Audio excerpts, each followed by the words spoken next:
Hey guys, it's Dustin here. We are trying a lot of new things out in this video. We are trying a green screen out. We're trying the better audio. The green screen right now, the corner, it's a circular green screen, so the corners are still, however, but hopefully it's going to be a little bit better. But this week, we're going to be talking about Batman number 7. Batman number 8.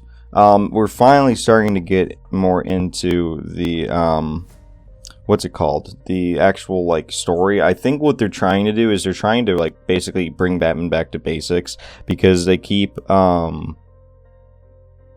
also trying not to say as much, but I'm not doing a great job.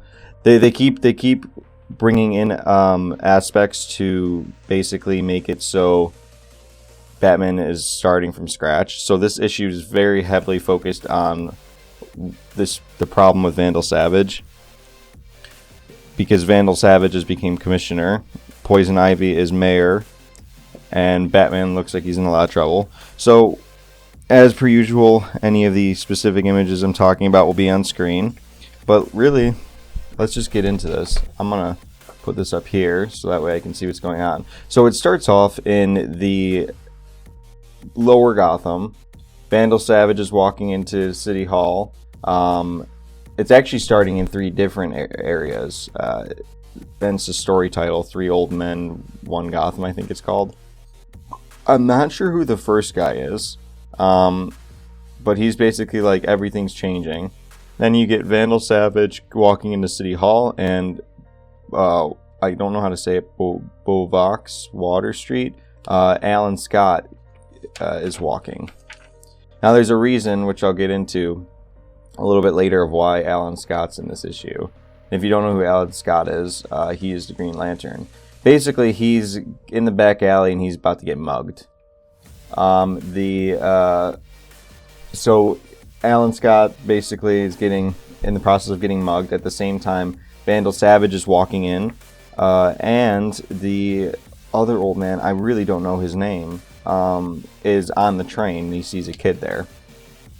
Basically, Vandal Savage, Alan Scott is getting robbed, and he's kind of like, this is not a good idea for you guys. Vandal Savage is coming in, and he's talking about Operation Peregrine, I think that's how you say it. It's basically his plan to try and get rid of Batman. That's his whole goal in this, is to try and get rid of Batman. So, basically, Green Lantern takes out all of these guys, and then Batman drops down from the sky. While all this is happening, Vandal Savage is trying to prove why he needs to get rid of Batman, because Batman was lawless and stuff like that. And Batman drops down, basically, and after clapping, funnily enough, Green Lantern is basically like, you were just up there watching the whole time, you could have done something. And then we get the massive splash page of 3 Old Men, 1 Night in Gotham, issue number 8. So then it cuts to either a diner or, I think it says, what's the diner's name? It's hard to read it.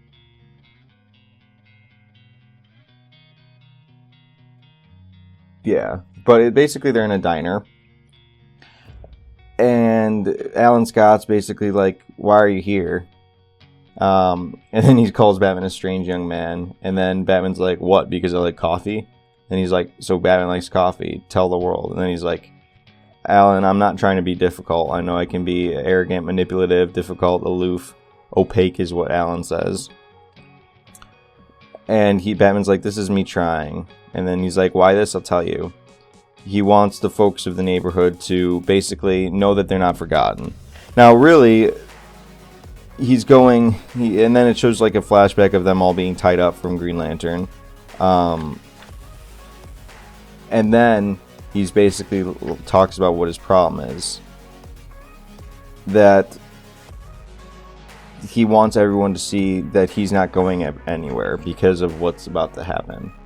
And then Green Lantern's like, who? And then he's like, situational awareness, Green Lantern. And then Batman says them, and it shows a cop car. And then Alan Scott's like, You've got a Vandal Savage problem. And Batman's like, something big is happening in Gotham. He doesn't know what entirely is yet, but yes, Alan Scott, I have a huge Vandal Savage problem. Will you teach me? Vandal Savage and Poison Ivy are talking about like politics and stuff like that, and Vandal Savage is trying to give his reasons for it. Then you get this kind of cool splash page where it shows like all of Vandal Savage periods, shows Poison Ivy's different like costumes and stuff like that. I'll show that on screen. They're basically kind of showing like the two sides of the same coin in a way, because they're like both kind of fighting for the same thing. At least that's what they think. And Poison Ivy's like, basically, what's in it for me? And then it's switches back over to East Coventry, Monolith Ave, and this old man and this young kid are talking. They're kind of just talking about being brave and change and stuff like that. And then a cop shows up and then they get scared, but then the cop gets called off to do something. And then it cuts back to the diner, and this is where Batman starts to get the advice he needs. This is where it kind of is why I said about Alan Scott being in here, because it says you tangled with him first out of all of us. It started with you, because Vandal Savage's first appearance was actually in Green Lantern number 10 with Alan Scott, and he basically knew who Alan Scott was and knew his weakness to wood. And so Alan Scott's basically like, Savage comes from hunger. He's survived 50,000 years because he thinks about it every day. He thinks about how he survives. And then Batman's like, survival is what brought him to Gotham. His longevity was failing. And then they talk about when they were fighting him for the meteorite, and Batman's like, we stopped him, me and the kids. And then Alan Scott's like, what happened to those relics? Batman's like, pretty much what any ancient relic has found themselves in Gotham basically happens. They exploded. And then they both say at the same time, you have to be crazy to live here. But Alan Scott's like, but Savage is still here playing at being Mr. Law and Order instead of being And then Batman's like, exactly. And then Batman's like, dealing with him in the past, it was always a team effort. Seizing Gotham feels too small. And Alan Scott's like, and how'd you beat him those other times? Batman's like, we basically had more people, more good guys than bad guys. And Alan Scott's like, no, that's how you won. How did you beat him? And then Batman's like, he'd get impatient. He'd get sloppy. Some little crack in his grand design would let a little light in and we'd figure him out. And Green Lantern's like, no, don't be modest. You did the figuring. The teams may have done the fighting, but you were the one that figured him out. And then I was like, you're saying this is personal? And Alan Scott goes, I mean, he's living in your house, man. Sounds pretty damn personal to me. Because if you don't know, Vandal Savage is currently living in Wayne Manor. Sorry, there's something in my eye. Sorry, it's been a bit since I've done this, so I'm kind of a little bit out of whack. So then it talks about like how Green Lantern talks about how Savage thinks differently than everyone else. He was worried about how he's going to survive like next winter and stuff like that. And then it cuts back to the City Hall. Sorry, I just hit the mic.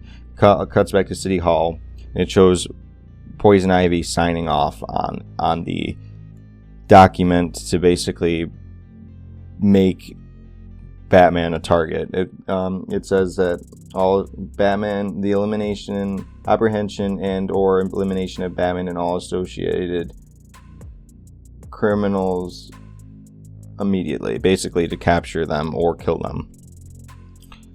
And then it cuts back to the old man and the young kid, and they're talking about how they'll know when real trouble comes, and it shows a burning building. And then Batman and I just realized there's like a leaves on the front of it. But anyways, It cuts back to Alan Scott and Batman. They're talking outside of the thing, and Alan Scott's basically like, "Why you made me pay?" And then Batman's like, "You're rich," and then Alan Scott's like, "You're rich too," and he's like, "Yeah, you know that, but they don't." And then Alan Scott basically is like, "I'm always here for help if you need it." And then they talk about their superconductors, because that was a question that was coming up about like his other project. And then Batman does his disappearing act. And so while that's going on, the newspaper boy is putting a new newspaper into the thing. And then when Alan Scott reads the newspaper, he says, "Hope he knows what he's doing." And then you get a wanted GCPD versus Batman and Robin. Mayor and commissioners swear out warrants, and Cape Crusader's reign of lawlessness finally at an end. And that is the end of the issue. I think I kind of want to get this Batman and Wonder Woman Truth #1 preview, because this kind of looks cool. I like this, the story and the art. That's the other issue in there. So yeah, that's pretty much the end of the issue for this week.